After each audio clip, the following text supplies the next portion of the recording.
Morning, Councilman.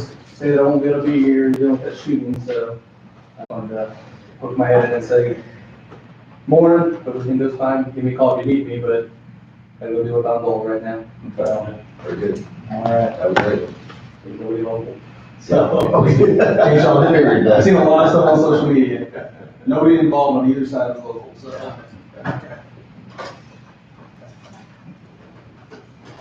Lance, would you do the roll call, please? Commissioner Pitts. Here. Commissioner Fowler. Here. Commissioner Foster. Here. Commissioner Miller. Here. Commissioner Gould. Here. Having quorum, I'll call the meeting to order. First thing on the agenda, approval of minutes from our regular meeting held 7/24/2020. Any corrections or additions?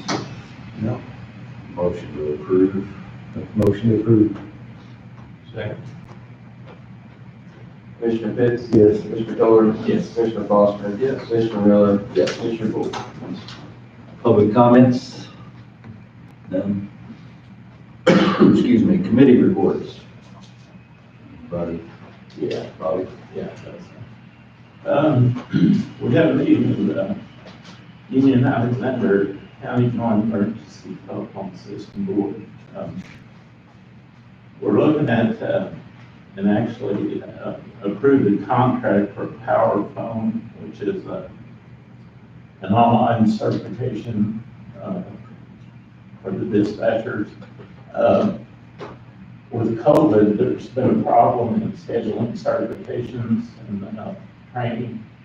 And this is an online certification process. It's a little bit more expensive, but in the beginning, it will be cheaper in the long run. And one of the things it does, the training would often take 3 days, and it would be, the hotel costs, the meals, the travel expense, and that can all be done online during office working hours. So it's going to eventually be a good savings for us. We're financially sound. We have close to $670,000 either in the checking account or in the CDs. So been very well. Let's see. On Shawnee Development, of course, the food pantry truck came in Monday, and we had a good group of volunteers. We went back to Show and have been at the First Baptist Church in Jonesboro, and we want to thank them for letting us use their facility for the last few months during, the COVID. So, I was told that during the month of July that they were able to provide service for food for 1,004 people in Union County. So, now it's 7/5. We had a meeting this week down in Ellen.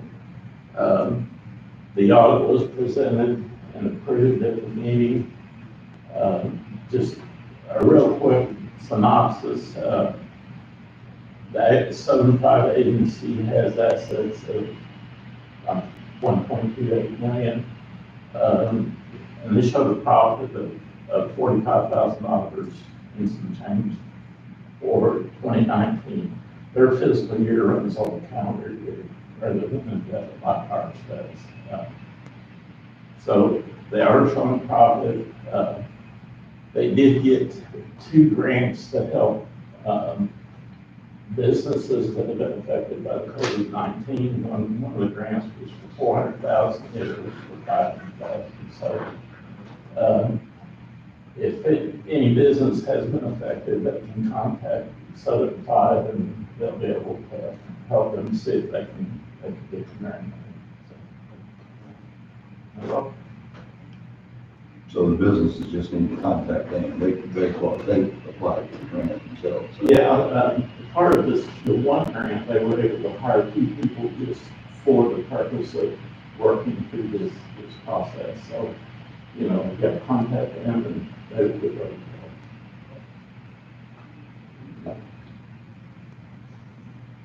Anybody? So for the please. Okay, The Zoom committee meeting that was held a couple weeks ago. Ken Finn was elected to replace Pat Burnley, who retired. And, we frankly discovered how much Pat had done over the years. Because really nobody has had much expertise in taking over. So Ken and I and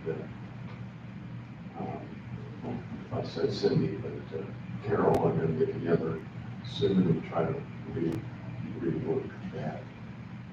We really don't know how Pat made the decisions as to who got approved for what amounts. We did approve, which will be presented next meeting, $4,000 for the Shawnee Line Trail Lodging Association, which was considerably less than their request. The money's, as best we can tell right now, been breaking in slowly because of COVID.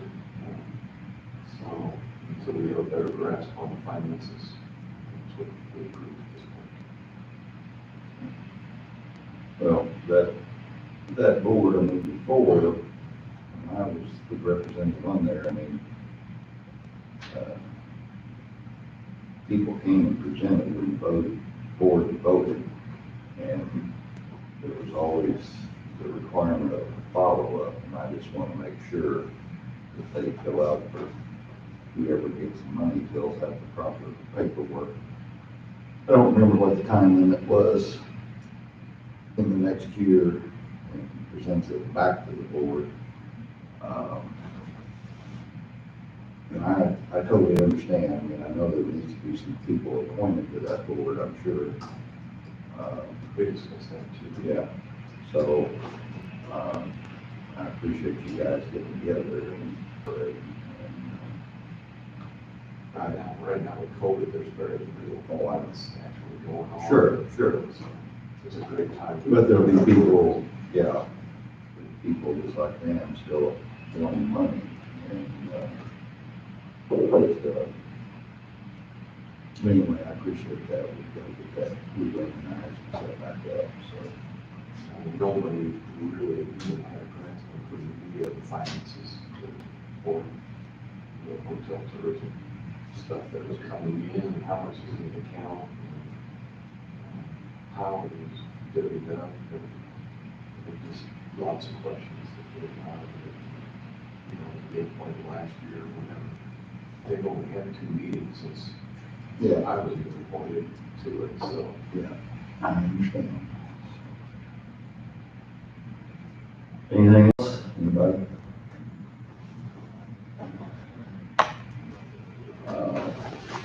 Next item, building permits. Yes, we have 2. The first one is parcel number 140012237H. It's at 250 Fox Lane in Jonesboro for Justin and Amanda Margraf. It's a new home, no subdivision, no floodplain, recommended for approval. And then the second one is for parcel number 050502998. It's at 1965 Casper Church Road in Cobden for Sharon Bracken. It's a mobile home, no subdivision, no floodplain, recommended for approval.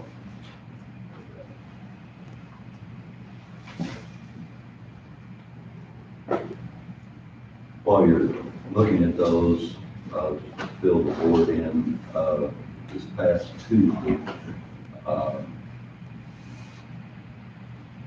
Kevin, put together a letter, standard letter that had been used before by the county, submitted it to Daniel for approval regarding the wellness group building out on Lake Creek Road. I'm sure that most of you are aware of what's going on, but just to put it on the record, the closing of the land sale by Dennis Bosler to that group has never taken place. They obviously, if you've been by there, which I'm sure most of you have, are building built. They took out an application to the city of Anna for a building permit, assuming that they're going to annex them, which has not been done either, and won't be for a while. So, long story short, that building permit application is worthless. Sheriff's office served a letter to Dennis, giving him a week to get an application filed for a building permit, since it's still his land, his responsibility.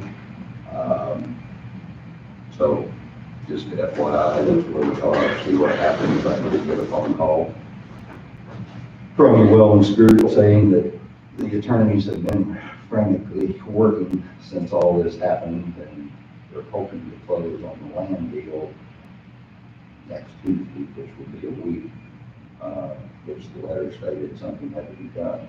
Now, having said that too, if they do luckily get closed on that, that still has no effect.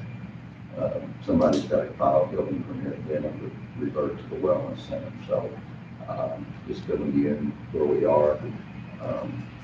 I watched this long enough and tried to deal with the city and them back some time ago. That's what we've done, so you know if anybody asks me. There will be a building permit filed, I can assure you that, one way or another. So,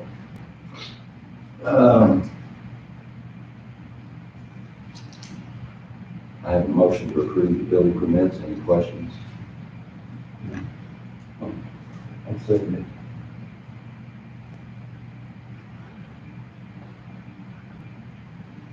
Mr. Pitts? Yes. Mr. Dolan? Yes. Mr. Foster? Yes. Mr. Miller? Yes. Mr. Gould? Back on that subject, if something isn't done supposedly in a week, according to the letter, cease and desist order is issued by the county on the building part, and a daily fine starts. So that's what's in the statutes. Pretty healthy fine.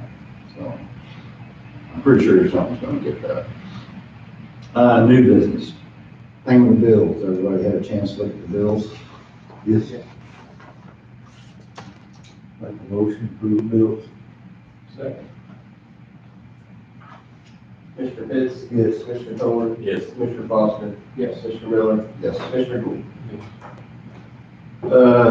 Item B on the agenda is, resolution appointing the commissioner to the Preston Levy District. We received a letter from them recommending that Kent Treese be reinstated to the board. His, term expires September 1st, 2020. I'll make a motion that we appoint Kent Treese to another term to the Preston Levy Drainage District. The term will expire September of 2023. Mr. Pitts? Yes. Mr. Dolan? Yes. Mr. Foster? Yes. Mr. Miller? Yes. Mr. Gould? Item C, appointment Clear Creek Levy Drainage District. Again, received a letter from them recommending that Jerry Schaefer be reappointed to the board. Term expires again September 1st, 2020. I'll make a motion appointing Jerry Schaefer Commissioner, Clear Creek Levy Drainage District, term expiring September of 2023. Mr. Pitts? Yes. Mr. Dolan? Yes. Mr. Foster? Yes. Mr. Miller? Yes. Mr. Gould? Last item on the agenda, extension of this disaster declaration for Union County, Illinois. This was originally filed, April 15th, with Dana through the Emergency Services Agency. Basically what this allows us to do is file bills and recoup stuff during all the COVID things, so we have to extend this. I'll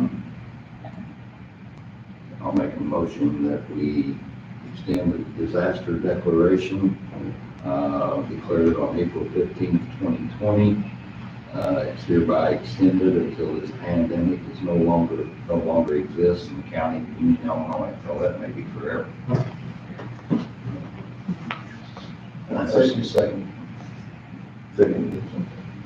Commissioner Pitts? Yes. Commissioner Fowler? Yes. Commissioner Foster? Yes. Commissioner Miller? Yes. Commissioner Gould? We don't have anything for executive session, do we? Nothing. Okay. Probably soon. Any other business, anyone?